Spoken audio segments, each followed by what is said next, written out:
Oh, hey, Chevris. Run out of oil for your musket again? Hello, Estelle. I want to know if anyone has come to your shop recently to order some firearm components. Oh, is this another case? Let me think. I don't think so. Some people have requested that I make some prop guns for the Fontanalia Film Festival, but I refused all of those requests. Oh? Why's that? Because there's no profit! I only make things here that can do some real heavy lifting. I don't have the energy to make some new molds just for the festival. Then has anybody come specifically looking for mechanical components?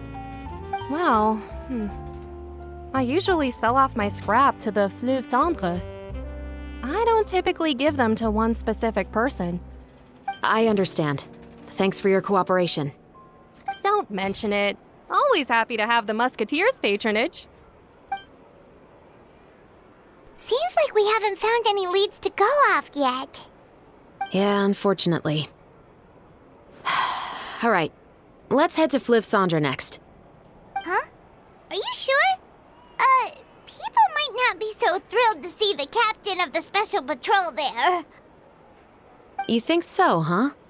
Then I guess you don't know. Huh? Know what? That I grew up in Fleuve Cendre.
Hello, I'd like to ask some questions. I don't know anything. Don't worry, I'm not here to arrest anybody. You say that now. It's the truth. Here, take this as my guarantee. Wait, did Paimon just see what she thinks she saw? Is the captain of the Special Patrol bribing a citizen?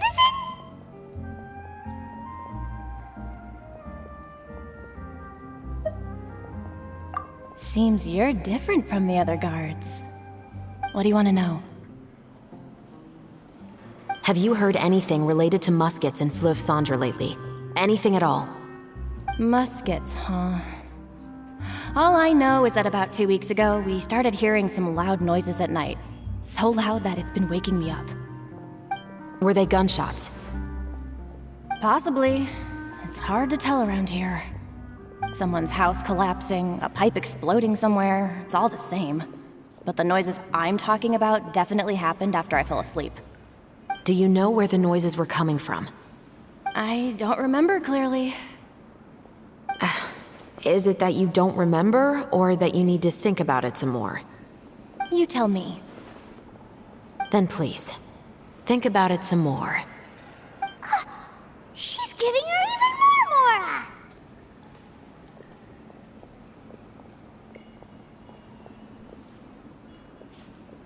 The noises came from the end of the Southern Waterway. I came out and had a look for myself and I wasn't sleeping well, but I didn't dare get too close. That's all I know. All right, I'll take your word for it. Thanks for the pâte de fruits.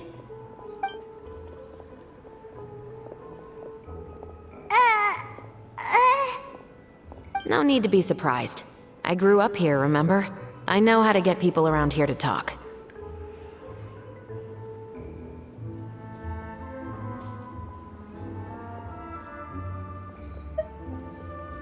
My apologies, I'm all out of sweets. Though I do have some other tempting snacks in my custody. Fries, fried chicken, and even onion rings. But taking care of junk food is my responsibility. You're better off sticking to your normal, nutritious diet. Now then, let's keep going.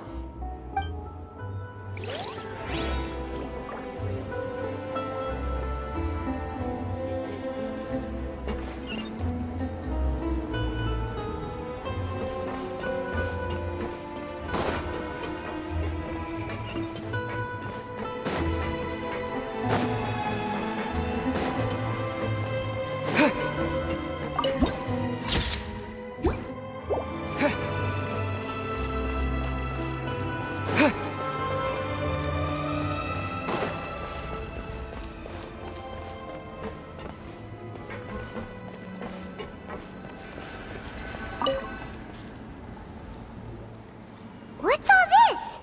Some broken plank? Yes, but have a closer look, Paimon.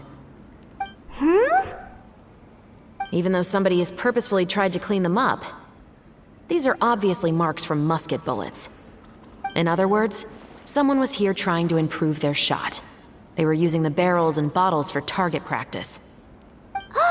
Could it have been the killer? Your guess is as good as mine. Although many people at Fleuve Cendres own guns, few hide the fact from others. And even fewer would go to such lengths to hide markings from practice shots. Anyway, let's go. There might be more to this.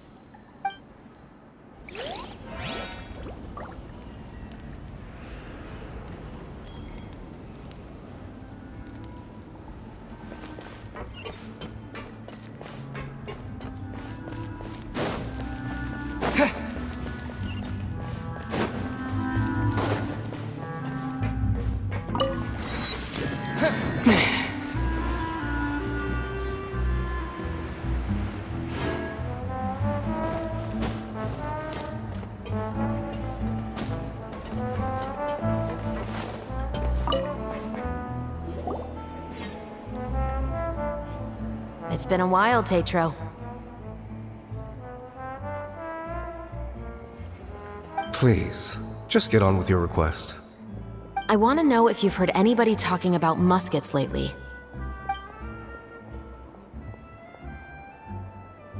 Information isn't free, you know. I've heard that bandits have been extremely active in the countryside recently, and they've been affecting the delivery of goods to Poisson. I can allocate some more manpower to help out with that problem. What do you say? You're still as helpful as ever. One of our men got drunk at dinner about a month ago and lost his gun. 3 days later, it turned up in the corner here. What's weird about that? He just forgot where he put it, right? This is Fleuve Cendres, my friend. Anything of value left in the tavern won't ever make it to the next day. But that gun turned out to be an exception. It didn't get any new wear and tear on it, and didn't even appear to have been fired. We were quite mystified as to what could have happened. I suspect it came back because the weapon was already known to the guards. You mean, a criminal was afraid the Marechaussee Phantom would use the shot marks to track them down? Maybe. But if that's the case, the culprit really took great care to avoid getting caught. I didn't say anything about a criminal. In Fleuve Cendres, knowing who was killed is as easy as knowing what clothes you're wearing today. It's the guy living in the east side, isn't it? I've never liked him. Every time he's here, he just orders a drink and sits there with a nasty look in his eyes. So, who was the one who lost the gun in the first place? Don't bother. Even if you ask, he wouldn't admit to owning a gun to some strangers. Not to mention the captain of the Special Security and Surveillance Patrol. He's right. I know you grew up here, Chevres. Even though you're on good terms with the Spina, you've still been gone too long. Not many people know you here now, and a lot of people don't like the Special Patrol. I know. So take my advice and don't show your face too much around here. It's for your own safety. I'll come and go as I please, and I'm afraid I'll be appearing more often due to my work. All right. Don't say I didn't warn you.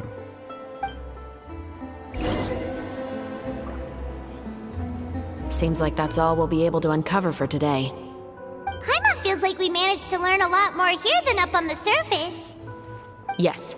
Assuming that everything we found is indeed connected to our suspect, then their timeline was probably something like this. A month ago, our suspect found a gun and took it home to disassemble it. Once he'd figured out its mechanics, he brought it back. In the following weeks, he used some parts to create his own makeshift musket and took it to the Fleuve Cendra for target practice. Then, a few days ago, he found his target and carried out the murder.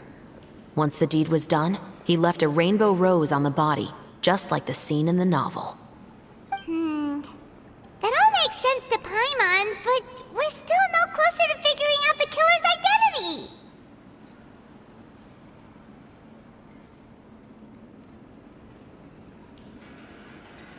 The deceased was a resident of Fleuve Cendra.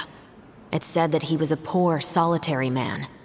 Yeah, that's also something I'm trying to figure out. If we are indeed following the novel, and there's a story behind the murder, then this murder should be an act of vengeance. But according to our investigation, the deceased didn't have any enemies. He was no saint, but no one's heard of a rival who hated him enough to shoot him dead, much less care to leave a rose on his body. What message is the killer trying to convey, and to whom exactly?